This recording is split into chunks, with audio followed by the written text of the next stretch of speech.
May the words of my mouth and the meditation of all our hearts be acceptable in your sight, O Lord, our strength and our Redeemer. Amen. As you know, we've been going on a road trip this summer. Last summer we did it looking at historical markers. Y'all still, just this past week, Gary Wilkinson was at a golf course, and there was a historical marker on the golf course. And so he had to tell me about it. And I love it, right? Because I'm a nerd and I like these things. And so please send me the cutouts from the newspaper. Send me emails about these places you see on your road trips. I love learning about these. This year, we've been looking at some rather ridiculous things, the roadside attractions. And so he's not here, so I'll call him out. J.B. Clark, a couple weeks ago, the first time when I said, hey, if you know of something, let me know. He must have been in church and texted me, because when I got to my phone after church, I already had it. So JB, it's okay. You were doing the Lord's work. He told me about a park in Tupelo, the Tupelo Buffalo Park and Zoo. He said that there's signs all around. He's from Mississippi, and this was the place, still is. Right? This started, as many of these roadside attractions did. This guy, just a regular guy, had some buffalo. He's like, I bet people in Mississippi would love to come see these. And so he started to advertise them. It has had upwards of 300 buffalo in this herd. It, at one point, was the largest herd of buffalo east of the Mississippi. Right? This is pretty amazing. But what stuck out to JB and what he told me about is there were signs for this everywhere. And y'all know this, right? Like, when you go to see the whatever, you're going to see more of the signs than you will the actual thing. Right? Some examples of this. Rock City is this place outside of Chattanooga. And I'm going to see one of these barns when I go to South Carolina to get the boys from camp. There are signs for this one little Rock City in states like 300 miles away from this actual thing. This guy didn't just put up billboards. He painted some barns red and sometimes got a donkey to pose for a picture. And so this is, it's almost more amazing to me, these barns, than the actual thing. It's great to stand up on a hilltop and be able to see 7 states, right? Like, it's pretty amazing. But just the effort that this guy, again, a guy, most of these things are just people who are kind of eccentric or ridiculous. They do these things. And so there you can see barns that are billboards. And then if you ever go on I-10, right, out towards Arizona, you're going to know about the Thing. You've seen these if you've been out past El Paso or anywhere. You see these signs, the Thing, and you wonder what it is. The Thing is like maybe a fake mummified something. Again, it's a guy. All these are guys too, right? Like, I don't know what that says. Like, we're strange folks. And so you see these and you go, and it's a gas station that has like maybe a relic in it. But the signs are what stick out. Closer to home, we have down in Glen Rose, Dinosaur World, right?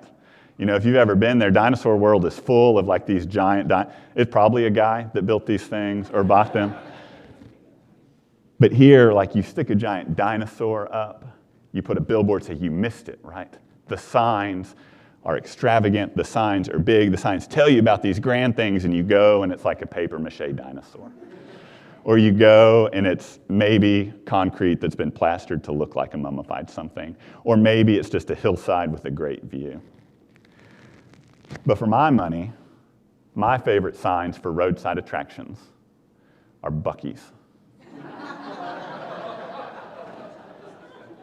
You've seen them, right? I drove down to Houston and back last Saturday for Gavin's ordination.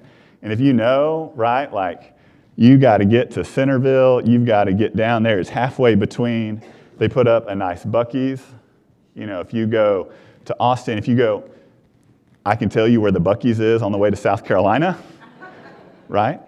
Because you know what you're going to get. And it's a roadside attraction, right? Buc-ee's is a pretty interesting story. It started as a regular gas station. And this guy was like, a guy, again. He's like, what am I going to do? And so he started to build these all over. They just built the largest one in Tennessee. But, you know, we Texans can't do that. So they're actually building a larger one down in South Texas. So we're going to take that title back.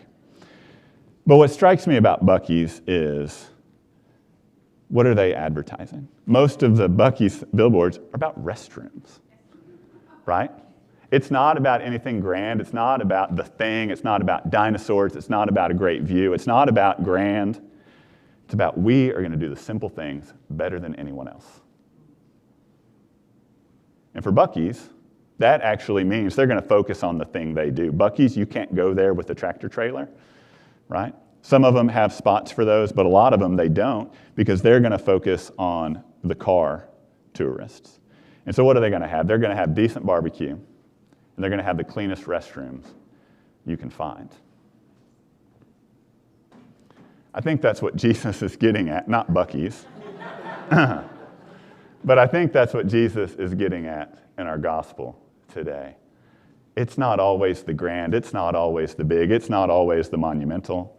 Sometimes it's the simple signs of following him.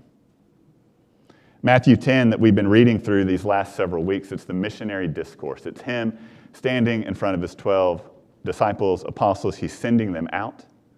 He's commissioning them. He's ordaining them. And he's telling them, you're going to go out. You're going to do great things.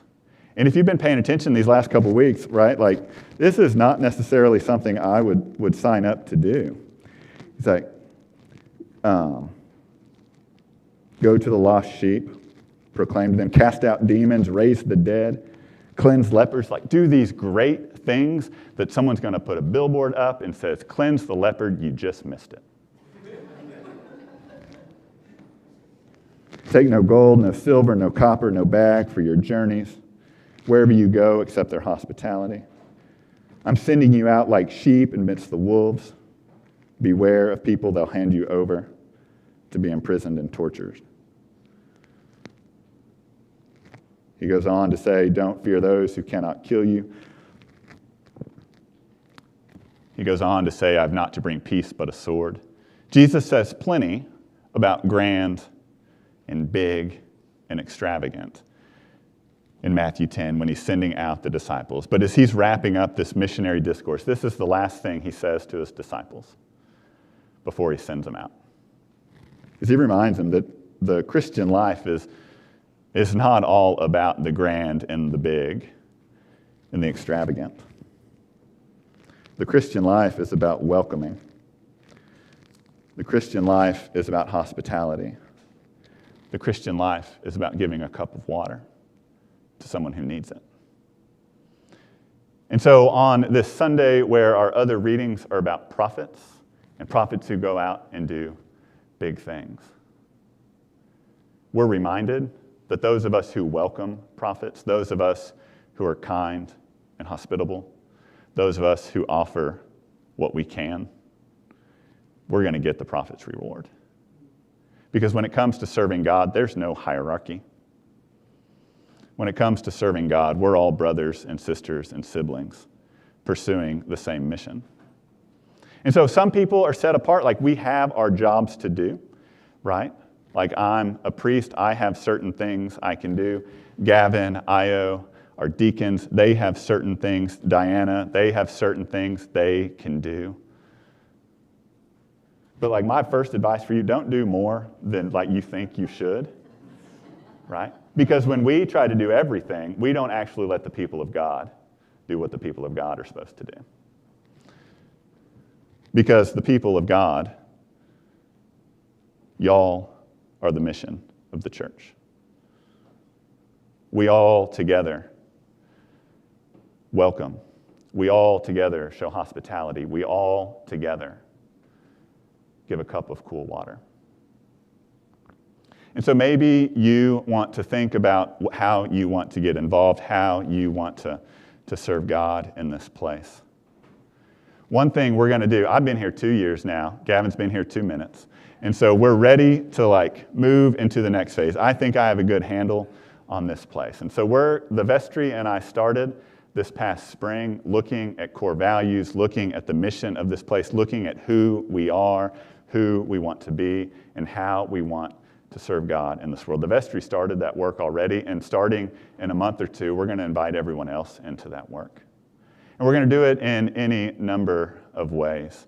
If you were here last week at the forum, I briefly mentioned that over the coming year, we're going to look at a theme of rooted in faith, growing in love.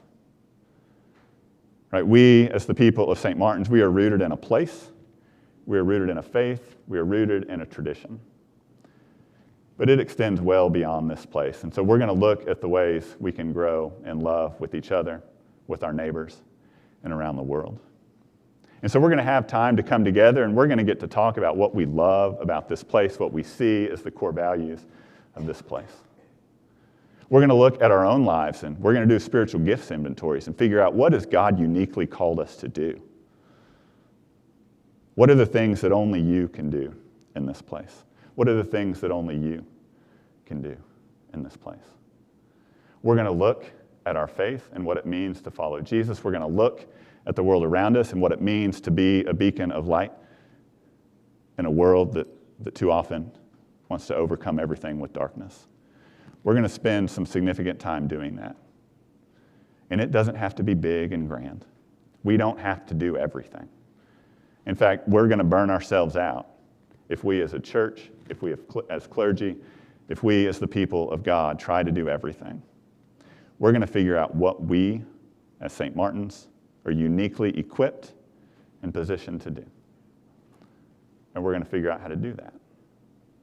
And so for each of us, right, don't think that we have to do the big grand things. Don't think that we have to sign up for every ministry, except on Rally Day. When you come there, please sign up for all the ministries. No. Don't think that it has to be big and grand. Right, Paul talks in some of his letters about some people are called to be prophets.